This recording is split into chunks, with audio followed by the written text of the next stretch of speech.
புஷ்பா 2 படத்தோட duration 3 hour 20 நிமிஷம் அப்படின்னு சொன்னோன்னே ஐயோ நம்மளை வச்சு சம்பவம் பண்ணிடுவானுங்க போலகுதே அப்படின்னு நினைச்சேன். ஆனா இவனுங்க பண்ண சம்பவம் வேற மாதிரியான ஒரு சம்பவம். அதாவது ஒரு படத்துல 1-2 மாஸ் மூமெண்ட்ஸ் வரும். ஆனா இந்த புஷ்பா 2 படம் முழுக்க மாஸ் மூமெண்ட்ஸா தான் இருக்குது. யார் நீங்க எப்படியா இப்படியெல்லாம் யோசிக்கிறீங்க அப்படின்னு நம்மளே ஆச்சரியப்பட வைக்கிறாங்க.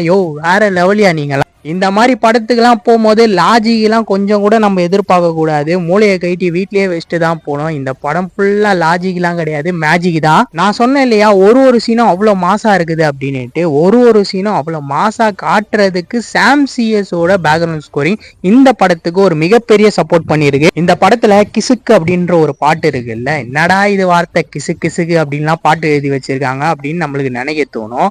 ஆனா படம் பார்க்கும் போதுதான் உங்களுக்கு தெரியும் கிசுக்கு அப்படின்ற ஒரு வார்த்தைக்கு இந்த படத்துல ஒரு மிகப்பெரிய ரோல் இருக்கு. அல்லு அர்ஜுன் பத்திலாம் சொல்லணும்னா யார் நீ இப்படி மாஸ் காட்டுற அப்படின்னு தான் சொல்ல தோணுது. ஏன்னா அந்த மாதிரியான ஒரு பர்ஃபார்மன்ஸ்ல சும்மா தெரிய விட்டுருக்காப்புல.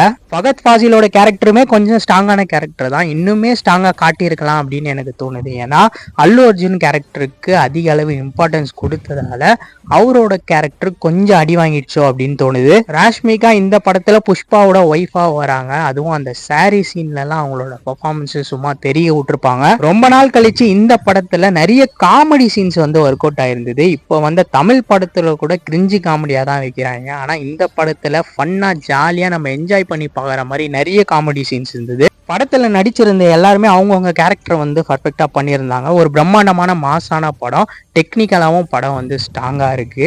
ஸோ ஒரு 3 ஹவர் ஜாலியா என்ஜாய் பண்ணி ஒரு படம் பார்க்கணும் அப்படின்னு நினைச்சீங்கன்னா கண்டிப்பா இந்த புஷ்பா 2 படத்துக்கு நீங்க போகலாம். படத்தோட டியூரேஷன் எனக்கு ஒரு பிரச்சனையாவே தெரியல. ஏன்னா நிறைய மாஸ் மூமெண்ட்ஸ் இருந்ததால அதெல்லாம் ஒரு பிரச்சனையாவே எனக்கு தெரியல. ஸோ இந்த படம் பார்த்துட்டு உங்களுக்கு எப்படி ஒர்க் அவுட் ஆச்சு அப்படின்றத நீங்க கமெண்ட்ல போடுங்க.